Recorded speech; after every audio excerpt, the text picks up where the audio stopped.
Bien, donc on va pouvoir commencer à écouter Miguel. Donc, comme j'ai déjà introduit Miguel, il va nous parler, faire part de toutes ses réflexions sur l'innovation et les progrès qu'il a fait, notamment récemment, sur l'innovation comme science. Et voilà, je te laisse la parole. Merci, merci Lydéric. Quel beau moment. Merci à toi de m'avoir offert ce moment de partage, d'échange. Il y a 20 ans, on publiait ensemble des résultats sur les charges effectives dans les systèmes colloïdaux. 20 ans après, on se retrouve sur un sujet qui nous passionne tous les deux. 20 ans, c'est à la fois long à l'échelle d'une vie et court à l'échelle d'une recherche fondamentale. Dans ta leçon introductive, tu citais Anne Sylvestre, j'adore cette citation, « Là où j'ai peur, j'irai ».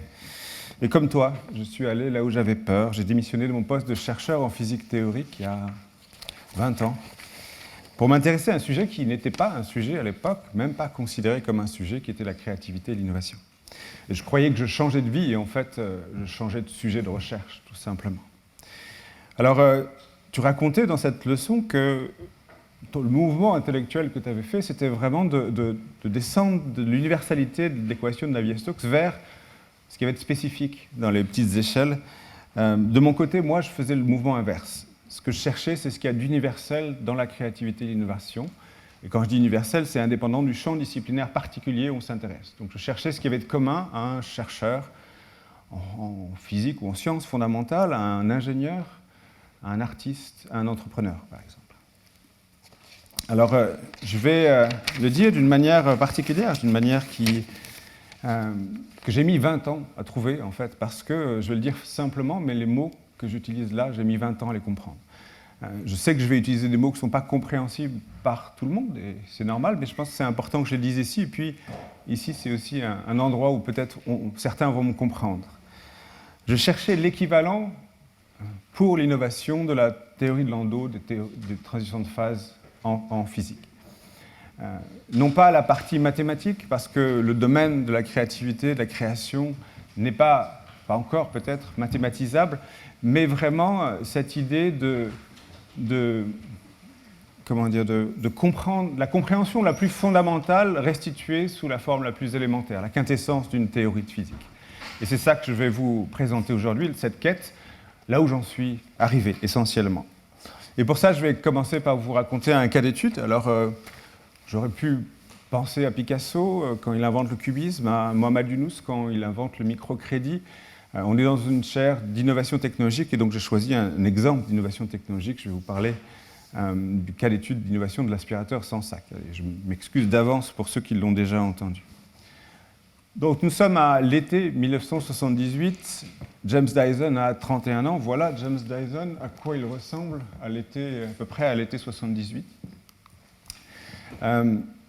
Il a 31 ans, il a déjà inventé des choses remarquables. Il a inventé le Sea Truck et le Balbaro. Le Sea Truck, c'est un bateau à fond plat qui permet d'apporter des charges lourdes jusque sur la plage, donc notamment des camions.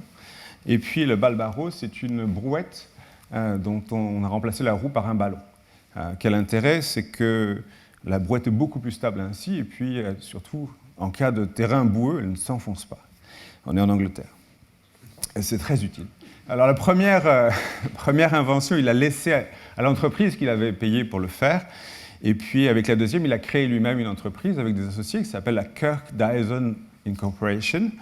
Et puis à l'été 78, cette entreprise a une trentaine d'employés. Elle est rentable, mais elle n'est pas profitable. Ils ont urgemment besoin de trouver un nouveau produit, autre que le Balbaro, en fait.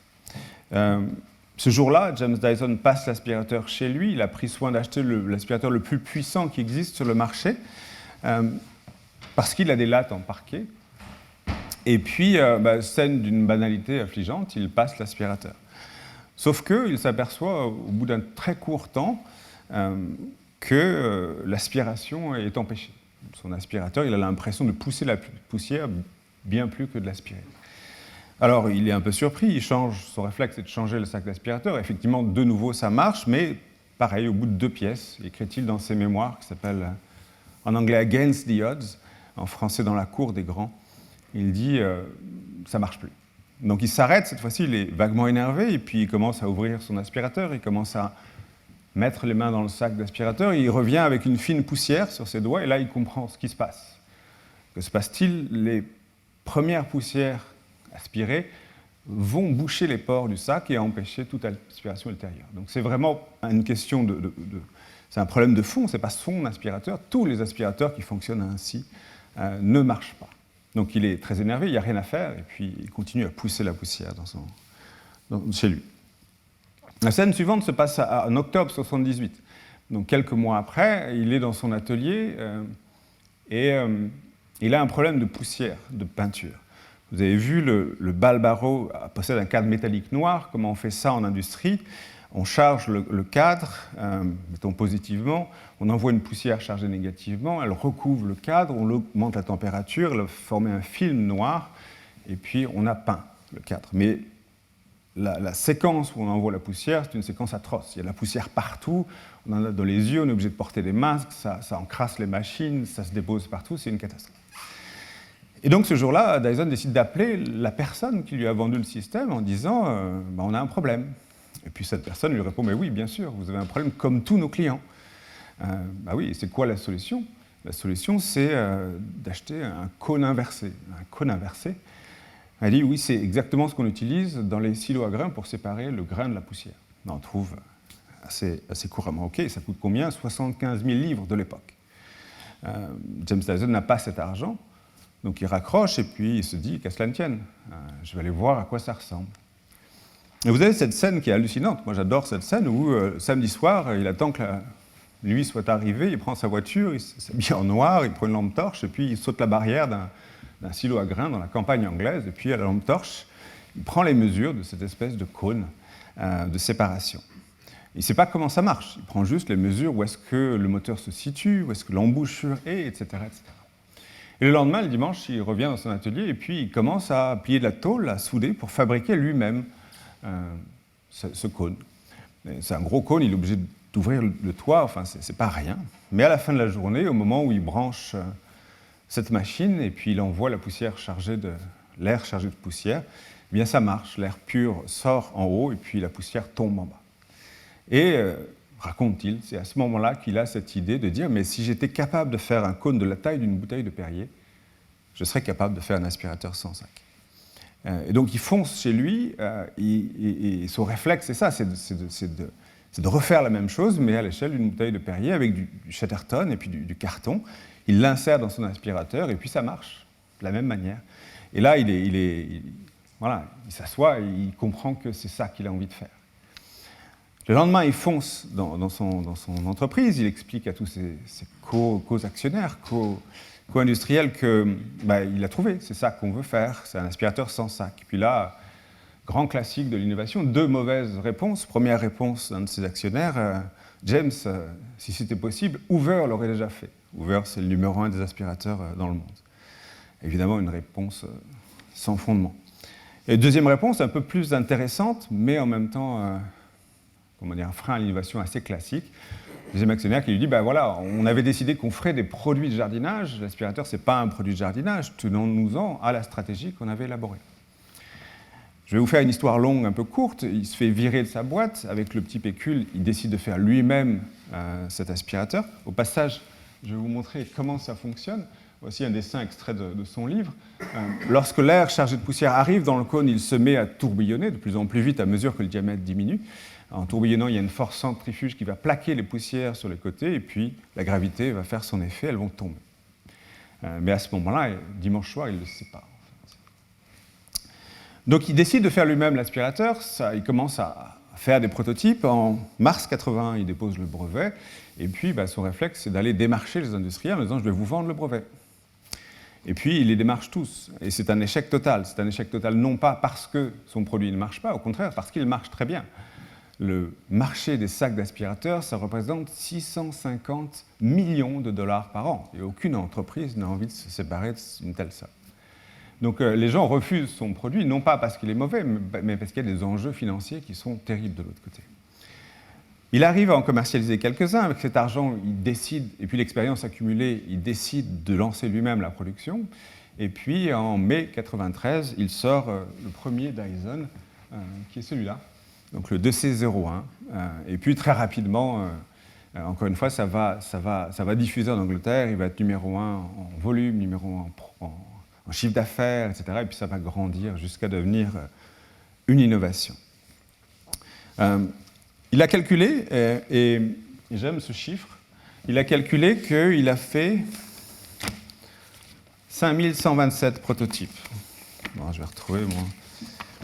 5127 prototypes entre le 1er janvier 79 et puis mai 93. Voilà ce qu'il écrit. Au moment où j'atteignais mon 15e prototype, mon 3e enfant naissait. Au 2627e prototype, ma femme et moi comptions notre argent. Au 3727e, ma femme donnait des leçons d'art pour que nous ayons un peu d'argent. C'était des temps difficiles, mais chaque échec m'amenait plus près de résoudre le problème. Ce n'est pas le dernier prototype qui a donné tout son sens à mon travail, c'est le processus qui portait le fruit. Je n'ai fait que m'y atteler. Voilà, c'est une histoire admirable, c'est une histoire étonnante, et puis c'est surtout une histoire édifiante, c'est-à-dire qu'elle nous apprend beaucoup de choses sur un processus d'innovation.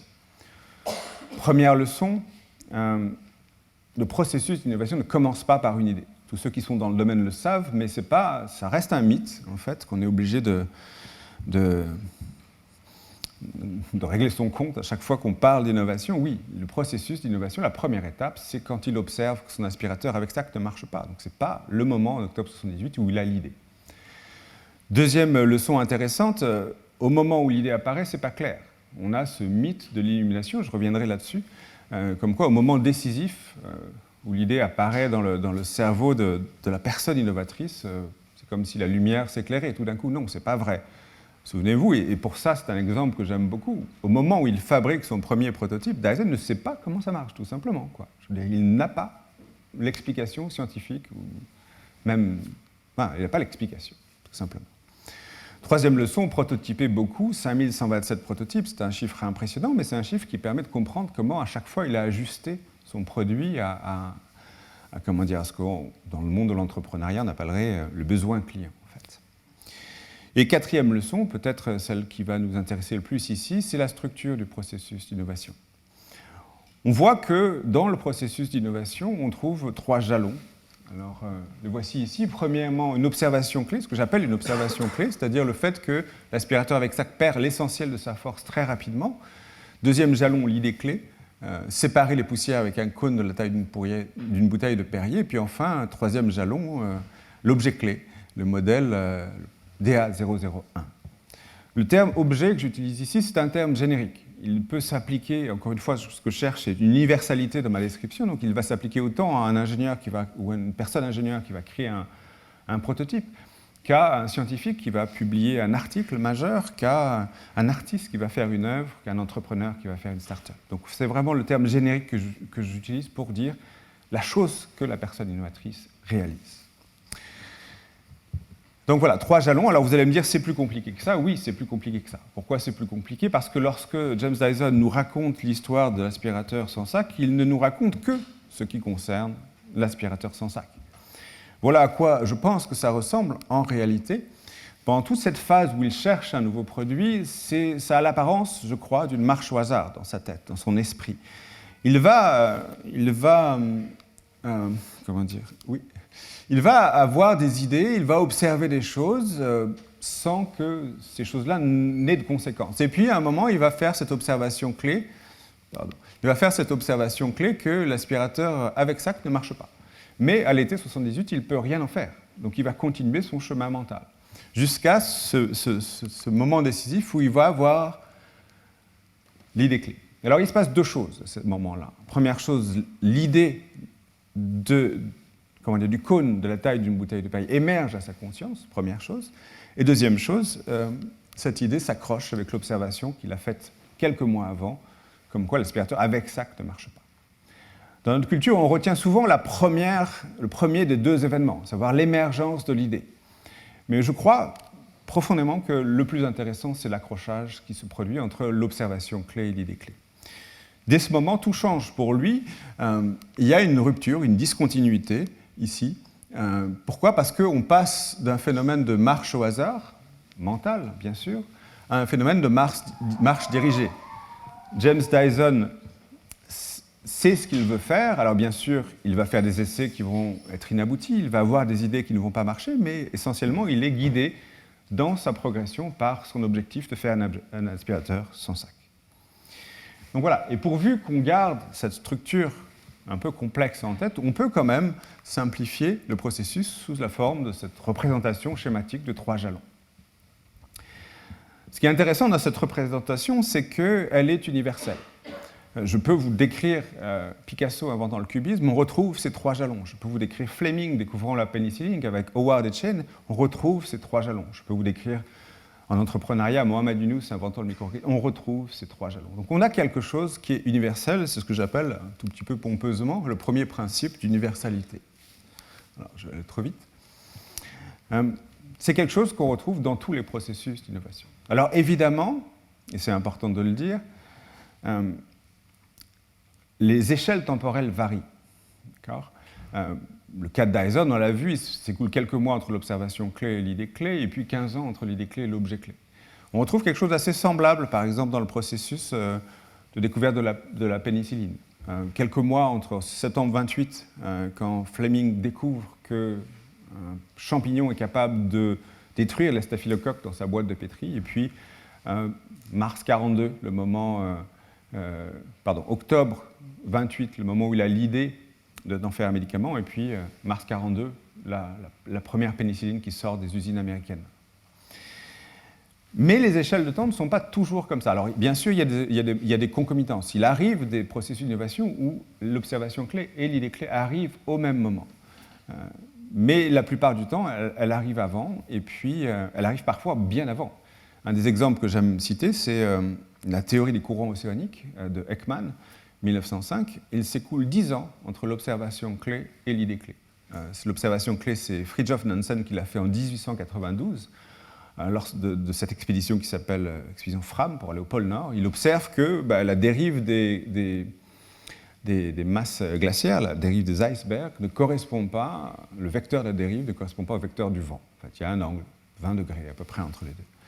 Et il faut attendre 1902 pour que Ekman ait l'idée que ce qui est responsable de cette différence angulaire, c'est la force de Coriolis. Et il met 3 ans à publier l'article, donc vous avez 10 ans entre les deux, et puis 3 ans. On retrouve tout un tas de configurations, mais c'est intéressant de voir que les échelles temporelles varient.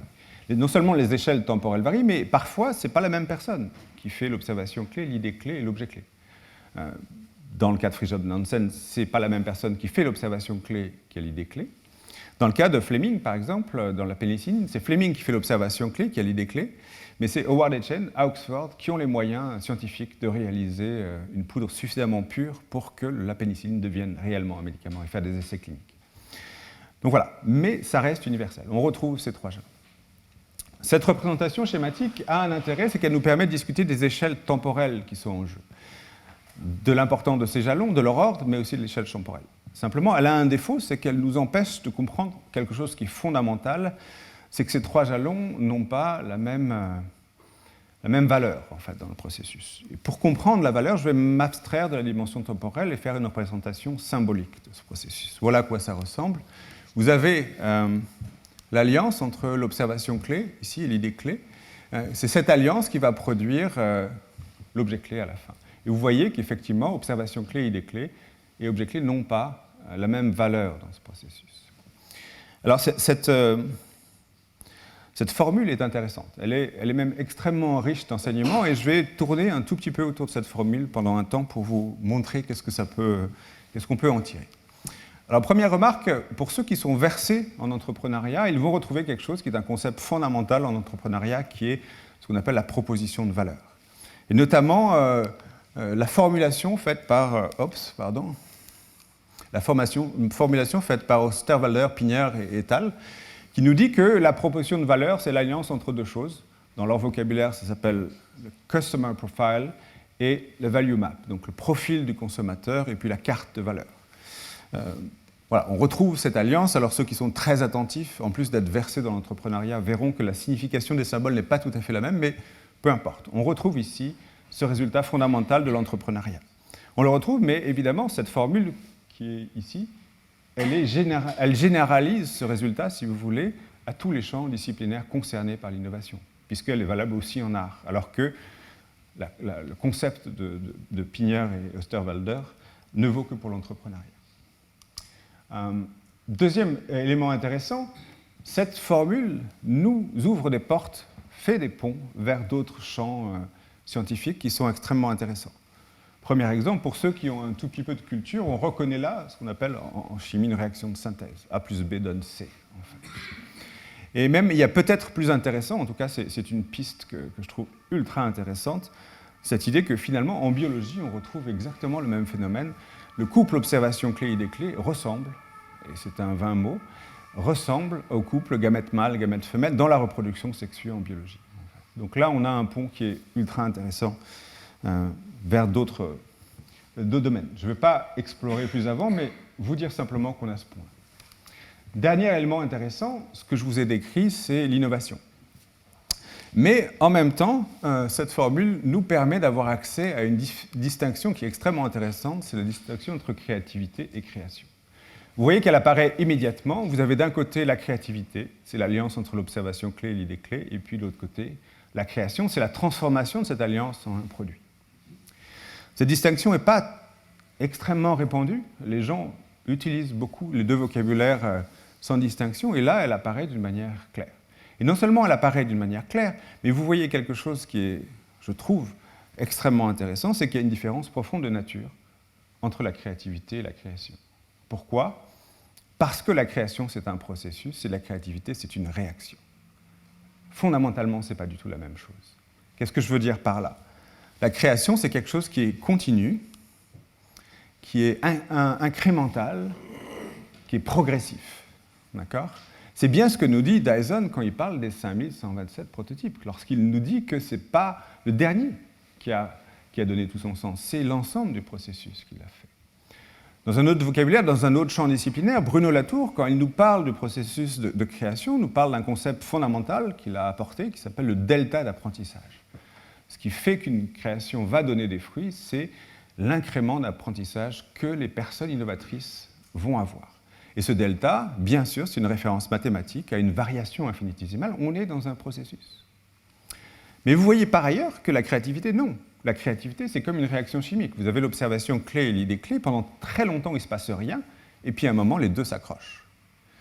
Et vous voyez que, et moi le premier, pendant très longtemps, on a parlé d'un processus de créativité. Je pense que c'est profondément une erreur de parler d'un processus de créativité. Parce qu'on n'est pas dans quelque chose d'incrémental. Et d'ailleurs, on aurait pu le savoir. Quand on parle d'illumination, on parle d'un processus qui est fulgurant. On parle de quelque chose qui est du type 0,1, booléen, en fait. On ne parle pas de quelque chose qui est du type progressif. Donc voilà une première distinction. Je vais en faire une deuxième. Et là, je vais rentrer dans un autre... Je vais ouvrir une porte. Enfin, je ne vais pas l'ouvrir complètement, mais je vais quand même l'ouvrir, l'entrebâiller. Ben, cette idée que la créativité, finalement, c'est l'alliance d'une observation clé et d'une idée clé. Ici, on est sur un changement de paradigme très important. Pourquoi ? Parce que dans notre culture, la créativité, c'est associé à l'idéation pure, c'est-à-dire la capacité de produire une idée originale. Et vous voyez que l'analyse des cas d'étude nous amène à penser, au contraire, que la créativité, c'est la capacité de réaliser une alliance entre une observation de terrain fine et puis une idée. C'est cette alliance qui compte. Et vous voyez quelles conséquences ça peut avoir pour tous ceux qui travaillent sur ce domaine de créativité, de dire finalement, l'idéation, c'est qu'un aspect de la partie créativité, et tant qu'on n'a pas le travail de terrain, on va avoir du mal à arriver. J'ai entrebâillé cette porte, je reviendrai là-dessus si jamais ça vous intéresse. Alors, cette discussion est très conceptuelle, très théorique, donc je vais rentrer un tout petit peu dans le vif du sujet. Je vais un peu essayer de répondre à cette question très simple. Qu'est-ce qu'on cherche finalement ? C'est quoi une observation clé ? C'est quoi une idée clé ? C'est quoi un objet clé ? Alors, qu'est-ce qu'une observation clé ? Une observation clé, ce n'est pas n'importe quelle observation. Elle a des caractéristiques. Le mot que j'utilise, c'est attribut. Et on peut, je crois, penser qu'elle a 3 attributs. C'est un détail singulier, c'est un détail méprisé. Reprenons le cas d'étude de Dyson. Oui, le fait que la puissance de l'aspiration choix, quand on l'utilise, c'est un détail. Je pense que beaucoup d'entre nous ont déjà passé un aspirateur avec sac. Combien d'entre nous ont remarqué que la puissance avait choix ? Très peu. Donc c'est un détail. c'est un détail singulier. La réaction de Dyson est un peu énervée de comprendre qu'en fait, ce qu'il avait acheté ne marche pas. Et puis, c'est un détail méprisé. Pourquoi ? Parce que personne n'a envie de trifouiller dans un sac d'aspirateur. Enfin, la scène que j'adore, où Dyson met ses mains dans le sac d'aspirateur, c'est quand même une scène où il met les mains dans l'endroit le plus rebutant de la maison, l'endroit, le réceptacle de toutes les détritus de la maison. Donc on retrouve ces trois attributs, et on les retrouve, encore une fois, en art, chez Picasso, on les retrouve en entrepreneuriat, chez Yunus, etc. etc. Qu'est-ce qu'une idée clé ? 4 attributs, elle est liée à l'observation clé, c'est la fameuse alliance dont j'ai parlé. Elle est vivante, provocante et ubiquiste. Le concept d'une idée vivante, c'est un concept un tout petit peu compliqué, mais en même temps, au premier ordre du raisonnement, on peut distinguer 3 caractéristiques. D'abord, c'est une idée qui est floue. D'accord ? La première caractéristique d'une idée clé, c'est qu'elle n'est pas claire. Et c'est quelque chose qu'on retrouve chez toutes les personnes innovatrices. La première instance de l'idée ne correspond jamais à ce qui va être fait plus loin. Non seulement elle ne correspond jamais à ce qui va être fait plus loin, mais elle n'est absolument pas claire. En fait, personne ne la comprend. C'est une des vraies difficultés du processus d'innovation. Deuxième instance, elle est rémanente. Ça veut dire quoi ? Ça veut dire qu'elle est caractérisée par le fait que la personne innovatrice est comme hantée par cette idée-là. C'est quelque chose qu'on retrouve vraiment très, très couramment. D'ailleurs, Dyson le disait comme ça, au moment où il est viré par ses associés, et il se demande qu'est-ce qu'il va faire, il a cette phrase dans ses mémoires, il dit « I couldn't give up the ghost », je ne pouvais pas abandonner le fantôme. Donc il y avait un fantôme en lui, ce fantôme, c'était le fantôme de l'idée, de l'aspirateur sans sac. Et puis enfin, elle évolue avec le temps. C'est une autre caractéristique du fait qu'elle soit vivante, c'est comme elle est rémanente, elle revient régulièrement dans l'esprit de la personne innovatrice, et elle revient, et à chaque fois qu'elle revient, elle évolue, elle se raffine, elle se confronte à la réalité, elle se confronte à l'imaginaire, et donc elle va évoluer. Donc on retrouve, c'est vraiment ces caractéristiques-là. Troisièmement, elle est provocante. Souvenez-vous des 650 millions de dollars de sacs d'aspirateurs, et puis elle est ubiquiste. Le terme ubiquiste, un terme un peu savant pour dire qu'une chose très simple et très mystérieuse à la fois d'ailleurs, c'est que la même idée apparaît au même moment portée par des gens qui s'ignorent. Ici je cite Ogburn et Thomas, qui ont fait un travail remarquable de documenter ce phénomène. 1922 quand même, on est sur un article qui date un peu. Je trouve ça dommage qu'il n'y ait pas des gens qui aient repris ce travail parce qu'il est fondamental en fait. Et c'est quelque chose qu'on retrouve dans tous les processus d'innovation. Enfin, Facebook n'était pas la première entreprise à proposer un réseau social, l'iPhone n'était pas le premier smartphone, etc., etc., etc. Qu'est-ce qu'un objet clé ? Ce n'est pas n'importe quel objet. Évidemment, d'abord, il prouve la possibilité de réaliser l'idée clé. Il rend obsolète la réalité antérieure. Il y a comme un concentré de temps dans l'objet clé. C'est assez fascinant. Il y a comme un concentré de temps. Enfin, pour ceux qui ont plus de 30 ou 40 ans ici, ils se souviennent peut-être assez probablement du moment où ils ont vu un iPhone pour la première fois. Tout le reste devenait obsolète. Enfin, il y avait vraiment un avant et un après. Et puis, les aspects domestiqués et écosystémisés, ce sont des aspects qui renvoient à l'interaction de cet objet. Encore une fois, terme générique. L'aspect domestiqué, c'est l'interaction de l'objet avec les humains qui sont censés l'utiliser. Donc, est-ce que cet objet fait sens ? Est-ce qu'il est familier ? Est-ce qu'on va l'adopter ? Et puis, l'aspect écosystémisé, c'est les interactions de cet objet avec les autres objets alentours, les autres artefacts alentours. Par exemple, dans le cas de l'aspirateur Dyson, l'objet a été domestiqué par Dyson en ce sens que il a par exemple évité soigneusement de mentionner la vitesse du flux d'air dans le cône. Parce que cette vitesse est considérable et elle aurait effrayé les personnes qui utilisent l'aspirateur, qui auraient eu peur de l'utiliser tellement le chiffre est incroyable. C'est un aspect de la domestication. C'est vraiment faire en sorte que l'étrange devienne familier, en un sens. Et puis l'aspect écosystémisation, James Dyson l'entreprise Dyson est celle qui, pour la première fois, a proposé un système où, en plus de l'aspirateur, vous aviez un tube séparé qui permettait, à l'aide d'une variété d'embouts, d'aller nettoyer sa voiture ou nettoyer ses rideaux. Et là, on voit comment cet objet interagit non seulement avec le sol, mais avec les différents artefacts d'une maison et même avec une voiture. Ça a été un des facteurs de succès considérables. Voilà. Au final, vous avez une liste de 11 attributs qui sont caractéristiques du processus d'innovation si on les met les uns après les autres. Et encore une fois, ces 11 attributs se retrouvent dans tous les cas d'études que j'ai pu examiner. Et croyez-moi, j'en ai examiné beaucoup, que ce soit Picasso, entrepreneuriat, sciences fondamentales, etc. C'est pourquoi j'appelle ça le deuxième principe d'universalité. On retrouve ces attributs à peu près partout. Et de la même manière que j'ai discuté longuement de la formule symbolique du processus d'innovation, je vais tourner autour de cette liste parce que, encore une fois, elle contient des informations que je trouve ultra intéressantes à partager. Alors, discutons des difficultés du processus d'innovation. À chacun de ces attributs est associée une difficulté. Prenons quelques exemples, je ne vais pas les faire tous. Quelques exemples. D'abord, un détail. Mais oui, comme le disait Kahneman, prix Nobel d'économie, The human brain does not deal well with non-events. L'esprit humain ne sait pas s'y prendre avec les non-événements. Et une observation clé, c'est toujours un non-événement. C'est quelque chose qui passe complètement inaperçu aux yeux de la plupart des gens.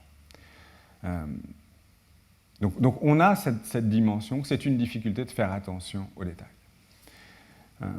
Quand j'ai commencé à travailler sur ces sujets-là, je ne me rendais pas compte d'une dimension extrêmement importante et qui apparaît comme ça de temps en temps, mais j'aurais dû y penser, mais je pense que c'est aussi ma formation de scientifique qui ne m'avait pas habitué à raisonner de cette manière-là, mais la dimension politique qu'il y a derrière tous ces processus.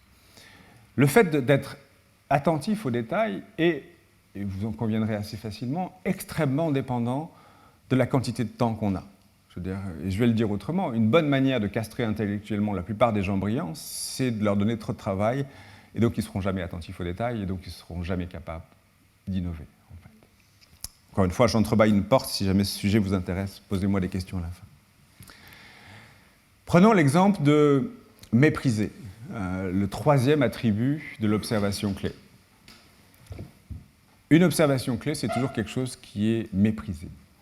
Et c'est là où on retrouve ce concept extrêmement important qui s'appelle la curiosité. Et on comprend quelque chose, enfin comment dire, je vais le dire comme ça. D'abord, il faut distinguer deux choses qui ne sont pas toujours distinguées, qui sont extrêmement importantes, c'est curiosité et culture. Allons-y. La culture, c'est un déplacement horizontal dans le savoir. On s'intéresse à un autre domaine que celui qui est le nôtre, mais dans cet autre domaine, on s'intéresse à ce qui est noble, important, beau, bien, etc. Un exemple, super bateau, vous êtes, je sais pas, ingénieur, vous vous intéressez à la musique classique, vous allez vous intéresser à Bach, Mozart, etc. Donc vous gardez la même hauteur de vue, mais vous changez de domaine. Ça s'appelle la culture. La curiosité, au contraire, c'est un déplacement vertical dans le savoir. Vous vous intéressez à ce qui n'est pas noble, ce qui est insignifiant, laid, sans valeur, mal. Cette distinction est essentielle. Pourquoi ? Parce que d'abord, si on n'a pas cette distinction, on ne peut pas comprendre pourquoi la curiosité, entre guillemets, est un vilain défaut. Voilà, je dirais. S'il s'agit juste de s'intéresser à l'opéra quand on est ingénieur, ça ne paraît pas un vilain défaut. Pourquoi c'est un vilain défaut ? Parce que justement, on s'intéresse à des choses que la société a considérées comme étant sans valeur, sans intérêt, sans noblesse. D'accord ? Et vous voyez aussi pourquoi ressurgit ici cette dimension politique. Je veux dire, pourquoi est-ce que la société nous amène, comment cette hiérarchie qui nous vient de notre éducation nous empêche de nous intéresser à des choses sans valeur. Au passage, James Dyson, passant l'aspirateur dans les années 70, c'est, je crois, quelque chose de remarquable. Et c'est d'autant plus remarquable qu'il a construit une fortune entière sur cette chose-là. Enfin, la fortune de Dyson est estimée à 2 milliards d'euros. C'est un chiffre hallucinant, mais voilà, pour quelqu'un qui a juste passé l'aspirateur, je trouve que c'est une belle récompense. Donc voilà comment on retrouve cette dimension de curiosité et c'est quelque chose qu'on retrouve partout. Je veux dire, Picasso inventant le cubisme, il va au musée scientifique des missions ethnographiques françaises, je veux dire, qui est l'endroit où on a rassemblé toutes les œuvres africaines qui ont été pillées par les Français. Et donc il s'intéresse à quelque chose qui est considéré comme sans valeur, sans noblesse, etc., etc. Évidemment, ce n'est pas le cas, mais c'est à l'époque la perception qu'on en a. Donc voilà, donc il faut faire cette distinction-là pour comprendre pourquoi c'est difficile de s'intéresser aux choses qui sont méprisées. Prenons un troisième exemple, et puis après je vais m'arrêter là. Je vais m'intéresser à la dimension domestication ici. Domestiquer, pourquoi c'est difficile ? Parce qu'une personne innovatrice va faire quelque chose qui par définition est nouvelle. Et donc son réflexe, c'est de mettre en avant cette nouveauté. Ce que cet attribut nous dit, c'est qu'au contraire, cette personne doit cacher la nouveauté pour rendre cet objet familier. Donc on voit comment c'est une tension. Je vais vous donner un exemple, ce qu'on appelle le design skeuomorphique en design et puis en entrepreneuriat. Le mot skeuomorphique est un peu savant, c'est un mot qui vient des archéologues. Un élément skeuomorphique, c'est un élément qui n'a aucune valeur fonctionnelle, mais qui est uniquement là pour rappeler la manière dont on faisait l'objet dans une autre matière. Je vous donne un exemple. Ici, vous avez un vase grec qui est dans une collection à Oxford, en fait, et vous voyez ici ces deux pinces, là, ici. Ce vase est fait en poterie, ces pinces, enfin, ces ajouts n'ont aucune valeur, en fait. Quelle est la valeur? Enfin, normalement, si on devait faire un vase en poterie, on le ferait comme ça. D'accord? Pourquoi ils sont là? Tout simplement pour rappeler l'époque où on faisait ce vase en métal. Et donc, on induit un sentiment de familiarité avec l'utilisateur sous cette forme-là. Et vous voyez que cet élément n'a aucune valeur fonctionnelle. Allez expliquer à un ingénieur qui est ultra heureux d'avoir fait le dispositif technique le plus innovant du monde qu'au contraire, il faut rajouter quelque chose qui va cacher toute la valeur de ce qu'il est en train de faire. Vous voyez cette tension-là. C'est une vraie difficulté. Revenons à notre deuxième principe d'universalité. Parce que si on s'intéresse aux difficultés, on peut se poser une question qui est intéressante, c'est quelles sont parmi toutes ces difficultés particulières celles qui sont spécifiques et celles qui sont génériques? Ça veut dire quoi? Il y a des difficultés du processus qui sont liées à la discipline dans laquelle on innove. D'accord? Pour fabriquer un aspirateur sans sac, à un moment, il va falloir être un ingénieur et fabriquer un prototype qui va fonctionner. D'accord? Mais il y a des difficultés qui sont génériques. La difficulté de s'intéresser aux détails, ce n'est pas une difficulté qui est liée à un secteur particulier. La difficulté est la même qu'on soit chercheur en physique théorique, qu'on soit ingénieur, qu'on soit artiste. Donc posons-nous la question, sur cette liste de 11 difficultés, lesquelles sont spécifiques et lesquelles sont génériques? J'ai fait ce travail, voici la réponse. On va les mettre en jaune, celles qui sont spécifiques, et en vert, celles qui sont génériques. Voilà le résultat. Il n'y a qu'une seule difficulté qui est spécifique. C'est la D1 prouve la possibilité de réaliser l'idée clé. Effectivement, à un moment, pour prouver que cette idée qu'on a marche, il va falloir faire quelque chose. Un tableau si on est un artiste, un prototype si on est un ingénieur, un article de recherche ou un calcul si on est un scientifique. Mais le résultat est étonnant, tous les autres sont génériques. Je vais le dire autrement. Ça veut dire quoi? Ça veut dire que les difficultés spécifiques représentent 9,1% des difficultés et les difficultés génériques 90,9%. Alors là, évidemment, j'ai utilisé un raccourci mental qui consiste à dire que chacune des difficultés a le même poids. On est d'accord que c'est un raccourci. Mais en même temps, ce résultat est incroyable. Ça veut dire quoi? Ça veut dire deux choses. D'abord, ça veut dire que Einstein et Picasso ont ensemble 90% des compétences. Ils ne sont pas si différents que ça, au final. C'est ça que ça veut nous dire. Oui, bien sûr, il y a des aspects qui sont propres à leur métier. Mais la vaste majorité des compétences nécessaires pour innover sont communes. Deuxième message, et ça c'est un message qui s'adresse en particulier au système d'enseignement, vous enseignez aux ingénieurs la science, vous enseignez uniquement les résultats de la science. Équilibrer un pont de Weston, de Bayukel, tout ce qu'on veut. D'accord? À aucun moment vous leur enseignez l'attention aux détails, à aucun moment vous leur enseignez la domestication. Donc ça veut dire quoi? Ça veut dire que vous les laissez à la fin de leur cursus d'ingénieurs, de scientifiques, etc., vous les laissez avec 9% des compétences nécessaires pour qu'ils puissent innover. C'est pas rien quand même, je veux dire. On voit la difficulté qu'il y a à innover quand on sort d'un système académique comme ça. Okay? Avançons sur le deuxième principe d'universalité, parce qu'il y a un autre aspect qui est intéressant. Ici, je vais rentrer dans un aspect qui ne peut pas peut-être vous intéresser tous, mais en même temps qui est ultra intéressant dans ses conséquences. Ici, j'ai représenté le diagramme qui est couramment utilisé pour parler de ce qu'on appelle la pensée design, le design thinking en anglais, qui est la grande méthode utilisée par les designers et les entrepreneurs pour innover. D'accord? C'est une méthode qui a été inventée en 1999, conjointement par une entreprise qui s'appelle IDEO et puis à l'université de Stanford. En gros, ces gens-là nous disent pour innover, il faut d'abord empathiser. Alors, le terme est un néologisme en français, c'est to empathize en anglais. Définir, idéer, prototyper, tester. Et on peut se poser la question naturelle, quel est le lien entre ça et puis ce que je viens de vous raconter? ben, le lien est assez évident. Les 2 premières étapes, discuter avec des clients potentiels et puis définir la bonne question à se poser, c'est exactement l'observation clé. Idéer, ça correspond à chercher l'idée clé, et puis en fait, prototyper et tester, c'est ce qu'on utilise pour réaliser l'objet clé. Donc on voit qu'on est dans une correspondance. Mais on peut aller un tout petit peu plus loin, et c'est là où ça devient réellement intéressant. Et pour ça, j'ai besoin de distinguer 3 mots. Et je m'excuse d'avance pour ceux qui les connaissent. Je sais qu'il y a plein de gens qui les connaissent, mais on a besoin d'avoir un vocabulaire commun. Ces 3 mots sont protocole, méthode, outil. Le protocole répond à cette question, quoi faire? La méthode répond à cette question, comment faire? Et puis l'outil, c'est quoi prendre? Prendre sous-entendu dans la méthode. C'est très abstrait, donc je vais en donner une traduction concrète. En fait. Supposons que vous ayez un paysage, bah, le protocole vous dit, bah, voilà, vous devez aller d'abord en 1, ensuite en 2, et puis enfin en 3. Ça, c'est un protocole. Okay. Une méthode vous dit, bah, voilà, vous devez passer par ce chemin-là. D'accord? Le protocole ne vous dit pas, je reviens en arrière, le protocole ne vous dit pas comment vous rendre là. Il vous dit juste, vous devez vous rendre là. Et inversement, la méthode ne vous dit pas où vous devez vous arrêter. Elle vous dit juste quel chemin vous devez prendre. Okay?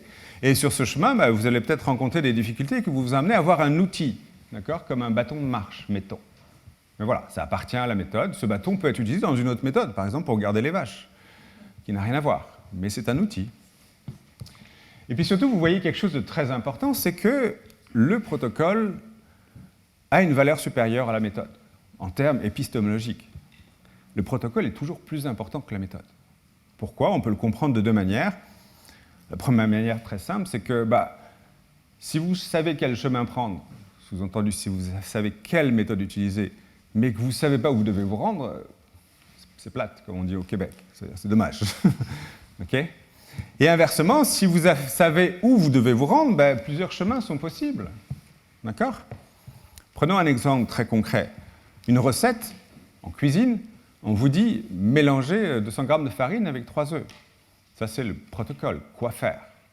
On vous dit rarement comment faire. On peut vous le dire avec un batteur, avec un mixeur, avec ce que vous voulez. Et on vous dit très rarement quel outil utiliser. D'accord? Et puis, si vous avez, par exemple, la recette du pot-au-feu, vous devez, pendant 2 heures, chauffer les légumes et la viande à 200 degrés. Ici, encore une fois, c'est le protocole.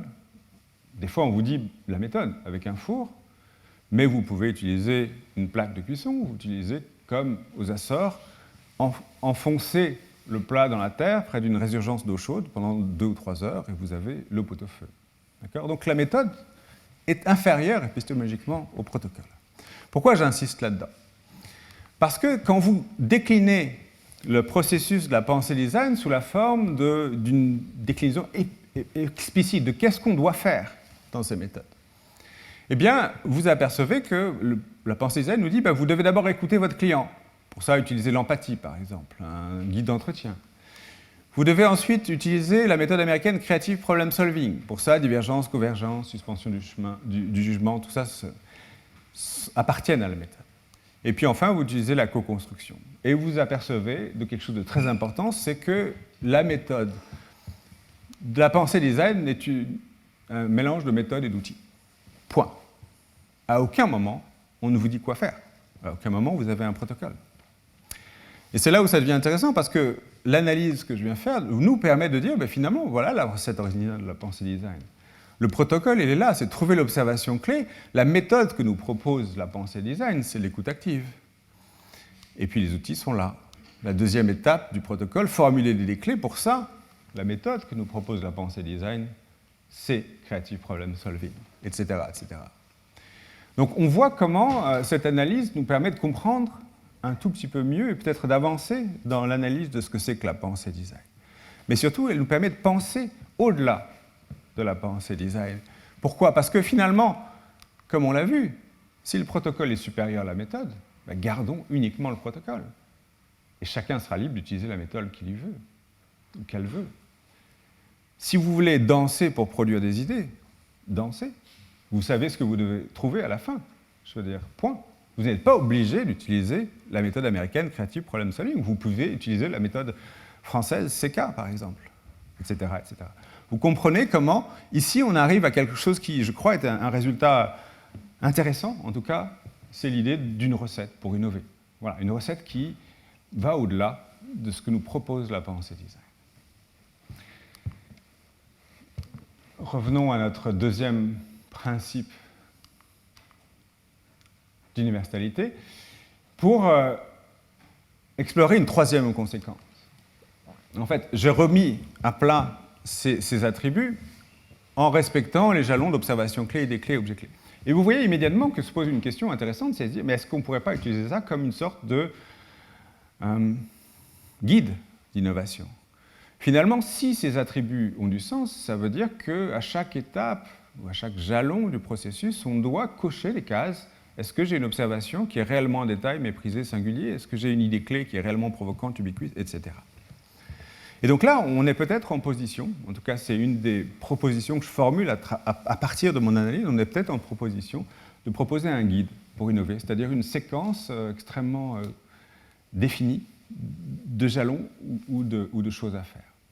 Alors en disant ça, j'ai bien conscience que j'ai fait la moitié du chemin, c'est-à-dire que j'ai pris des cas d'études d'innovation réussie et puis j'ai essayé d'induire quelles sont les caractéristiques de ces cas d'études. Maintenant, n'importe quel scientifique, et moi le premier en voyant ça, je me dis, mais ok, mais essayons de tester sur une innovation qui n'a pas marché, sur une invention qui n'a pas marché. Et c'est le cas d'étude que je vais vous regarder. J'ai choisi le Segway. Pourquoi le Segway? Parce que d'abord, c'est un exemple, un cas d'école d'invention qui n'est pas devenue une innovation. 2 chiffres. Le Segway, c'est 100 millions de dollars d'investissement en pure perte. Okay? C'est énorme. Pendant à peu près 10 ans. Quinzaine, vingtaine. Définition du Segway, c'est la roue? Oui, pardon. Voilà le Segway. C'est cet appareil qu'utilise Dean Kamen ici, en fait, pour se déplacer en utilisant un servomoteur capable de rétablir l'équilibre en permanence. Donc, 100 millions de dollars d'investissement dans les années 90, des dizaines d'ingénieurs qui ont travaillé d'arrache-pied pendant des dizaines d'années.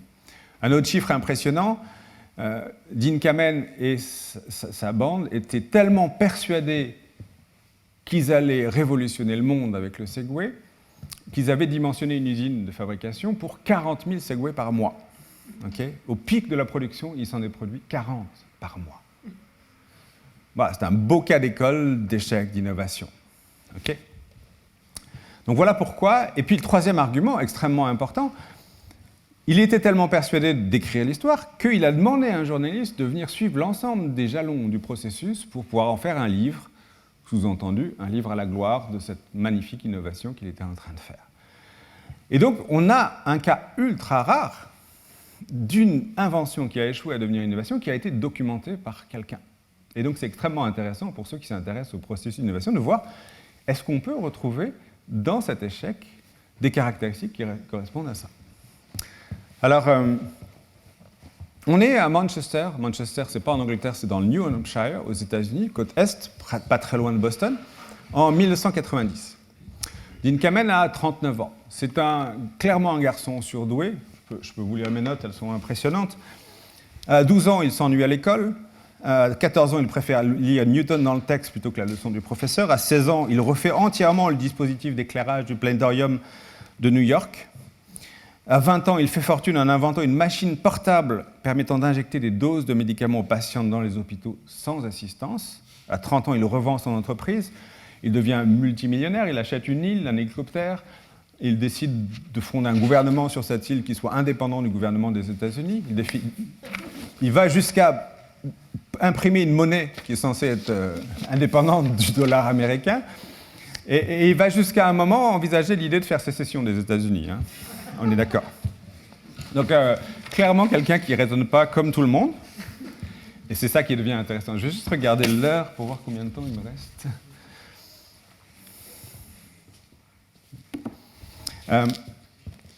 Et donc, en 1990, Dean Kamen se promène dans un centre commercial et puis il voit quelque chose qui l'intrigue. C'est quelqu'un qui est en situation de handicap, dans un fauteuil roulant, et qui a du mal à monter une marche de trottoir, on est d'accord, quelque chose d'assez banal. Et il observe ça, il est un peu choqué, il se trouve que il retrouve cette personne un tout petit peu plus tard dans un magasin qui vend des glaces, et la même personne en situation de handicap, dans son fauteuil roulant, a du mal à attraper le cornet de glace qui est sur le comptoir. Et il a cette remarque incroyable.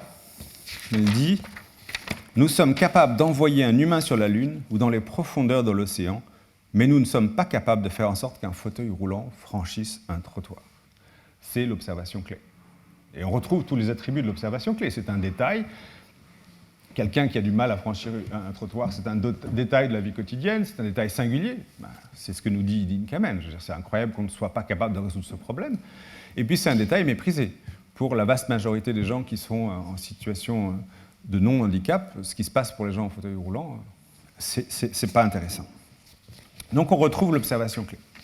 Alors dès cet instant, lui, il commence à travailler. Il épluche tous les brevets qui existent sur le fauteuil roulant, et il est en échec. Pendant 2 ans, il n'arrive pas à trouver la solution. Et puis la solution émerge d'une anecdote, il le raconte comme ça. À un moment, il sort de sa douche, ça fait rire l'idérique parce qu'il m'arrive exactement la même chose il y a 1h30, et puis il glisse.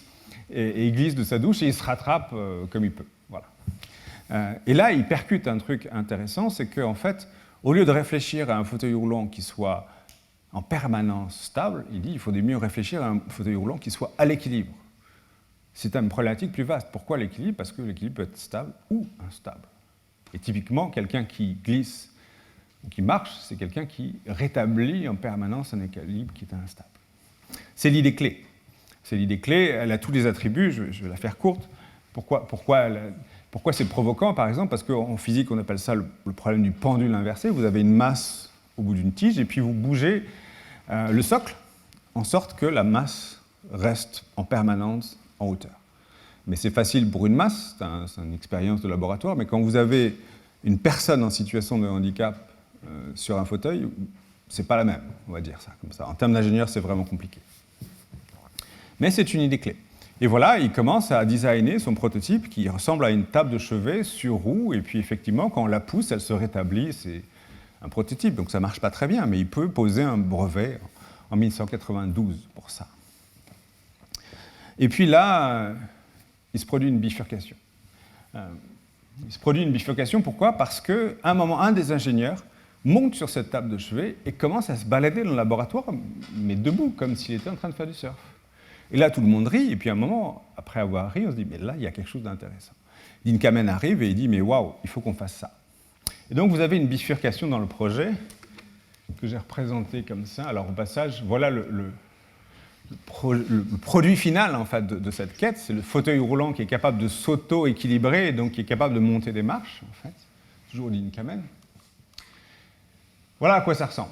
Le nom de code du projet de fabriquer ce fauteuil roulant, c'est le projet Fred. Donc vous avez l'observation clé en 1990, vous avez l'idée clé en 1992, et puis vous avez le brevet ici quelque part. Et puis en mai 1993, vous avez cette expérience où tout d'un coup il se met à monter sur la table. Et là, c'est une bifurcation. Pourquoi? Parce que Dean Kamen décide de lancer un deuxième projet qui s'appelle le projet Ginger, dont l'idée c'est de dire on va faire non plus une table de chevet, mais un truc très bas, et les gens vont monter dessus et vont pouvoir avancer en se déplaçant. C'est le prototype du Segway, en fait, qui va aboutir en novembre 2002 au Segway. Mais vous voyez qu'il y a une différence fondamentale. C'est qu'autant il y a une observation clé et une idée clé dans le cas du projet Fred, il n'y a pas d'observation clé dans le cas du projet Segway. Voilà. Ça ne vient pas de la réalité, ça vient de la technologie. On le fait parce qu'on peut le faire. Et s'il n'y a pas d'observation clé, il n'y a pas d'alliance, donc il n'y a pas d'idée clé. D'accord?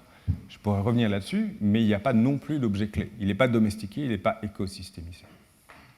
Et donc voilà à quoi ça ressemble, l'analyse. Alors, juste en particulier, pourquoi c'est un problème? Le fait qu'il n'y ait pas d'observation clé, ça va empêcher Dean Kamen de se positionner par rapport à une frontière extrêmement importante dans le transport. C'est la frontière qui limite la zone piétonne de la zone des voitures. La ville est divisée en deux, alors maintenant en trois avec les pistes cyclables, mais à l'époque en deux. Vous avez deux zones dans la ville. C'est la zone des voitures et puis la zone des piétons. Ce n'est pas du tout les mêmes zones. D'accord? La zone des piétons est une zone encombrée, donc le déplacement est accidentel, il doit être rapide, manœuvrable. Et puis, voilà, le but, c'est d'aller vite. C'est d'être capable de naviguer dans un environnement accidentel. la zone de voiture, c'est au contraire une zone qui est faite pour aller vite. Donc en fait, c'est la célérité qui va définir un certain nombre de caractéristiques, en particulier l'absence d'obstacles, en particulier la protection qui est nécessaire quand on va à 50 ou 60 km/h, etc. Le fait qu'il n'y ait pas d'observation clé fait que Dean Kamen ne sait pas s'il veut positionner le Segway dans le trottoir, dans la rue, pardon, ou sur le trottoir. D'accord ? Et cette ambivalence va se retrouver dans tout le projet. D'accord ? Elle va se retrouver dans tout le projet parce que, je vais le retrouver. En particulier, Dean Kamen, quand il décrit ce qu'il est en train de faire, il a deux manières de l'écrire. Première manière, le Segway sera à la voiture ce que la voiture fut à la diligence. Donc là, il se positionne sur l'espace des voitures. Et puis deuxième manière de le décrire, il le dit comme ça. Nous sommes un piéton électrique. Ce n'est pas un véhicule, c'est une alternative à la marche. On ne peut pas les laisser nous appeler un scooter. Il le dit d'une autre manière. On n'a rien vu au niveau du piéton pour améliorer les transports depuis qu'on a inventé les baskets. Donc vous voyez, cette ambivalence, elle est là. Et elle est là parce qu'il n'y a pas d'observation clé. D'accord ? Et cette ambivalence va se retrouver dans le prix du Segway. Parce que dans chacun de ces deux espaces, les référentiels de prix ne sont pas les mêmes. Le Segway était vendu 5 000 euros. 5 000 euros, ce n'est pas beaucoup pour une voiture, mais c'est énorme pour une trottinette. Donc, suivant l'espace dans lequel on se positionne, ça va être correct ou pas correct, en fait. Et donc, vous voyez comment, au final, quand on fait l'analyse, on s'aperçoit qu'il y a un certain nombre d'attributs qui sont manquants dans ce processus. Si on peut comprendre, en tout cas, c'est ma proposition, l'échec du Segway, non pas en s'intéressant à la psychologie de Dean Kamen ou à la psychologie des ingénieurs qui étaient là, mais à ce qu'ils ont fait réellement. Je dirais, est-ce qu'ils ont tel attribut dans leur processus. Et c'est tout l'esprit de la recherche que je fais, c'est de ne pas m'intéresser aux personnalités. C'est peut-être intéressant, mais ce n'est pas mon truc, mais qu'est-ce que font les gens ? Et à partir de ce que font les gens, on peut en déduire, je pense, des principes peut-être universels. Voilà, je crois que voilà, c'est à peu près la fin. Je voulais en profiter pour remercier les gens, notamment de l'Arsenal de l'innovation, qui m'ont contribué et dont certains sont ici, je les remercie. Deux mots avant de finir. Au-delà des résultats particuliers que j'ai pu vous présenter, j'espère que vous avoir convaincu que nous sommes au seuil d'une nouvelle compréhension de ce que c'est que le processus d'innovation, de créativité, de création en général.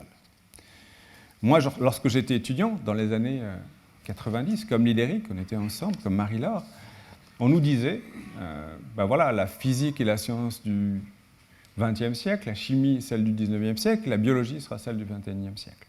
Je pense que cette prédiction est caduque maintenant, désormais, parce que voilà, la science, la réelle science du XXIe siècle, ce sera la science de l'innovation. Pourquoi ? Parce que sans innovation de rupture dans tous les domaines, on n'arrivera pas à éviter la catastrophe climatique. J'ai cité Lidéric citant Anne Sylvestre, là où j'ai peur, j'irai. Le philosophe Søren Kierkegaard avait cette phrase que j'aime beaucoup, il disait « Ce n'est pas le chemin qui est difficile, c'est le difficile qui est le chemin ».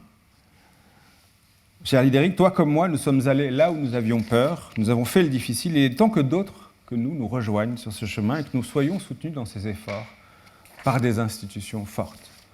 C'est pourquoi j'aimerais profiter de cet espace que tu m'offres pour renouveler ton appel, celui que tu as fait dans la leçon inaugurale, à la création d'un CERN de la transition environnementale. Je suis persuadé qu'en combinant trois choses, à la fois les résultats extraordinaires que tu as dans ton laboratoire, ou des gens comme toi dans leur laboratoire, la volonté de transférer ces résultats le plus rapidement possible, ce n'est pas quelque chose qui est apparu dans cette conférence, mais je sais que c'est le cas, tu as créé plusieurs startups. Et puis enfin, la compréhension des enjeux fondamentaux qui sont derrière l'innovation. Je pense qu'en combinant ces trois facteurs, on est capable de faire une différence dans le monde. Pourquoi faire une différence dans le monde ? Parce que, je le disais comme ça dans une précédente conférence, en temps de paix, on fait ce que l'on veut, en temps de crise, on fait ce que l'on peut, mais en temps de guerre, on fait ce que l'on doit. Il y a un chiffre qui est incroyable.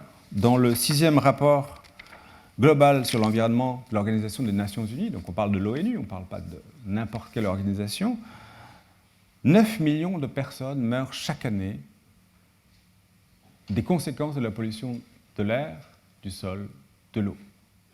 9 millions de personnes. Si vous faites le calcul sur 6 ans, ça fait 54 millions de personnes. 54 millions de personnes, c'est autant en intensité destructive que la Seconde Guerre mondiale. Pardon? Ouais, c'est ça. Donc voilà, j'aurais aimé ne jamais avoir le dire, mais il est venu le temps de faire ce que l'on doit. Et c'est valable pour chacun de nous individuellement, mais aussi pour les institutions qui sont capables de faire en sorte que ces recherches soient appuyées au niveau le plus important. Merci Lidéric, merci à vous pour votre attention.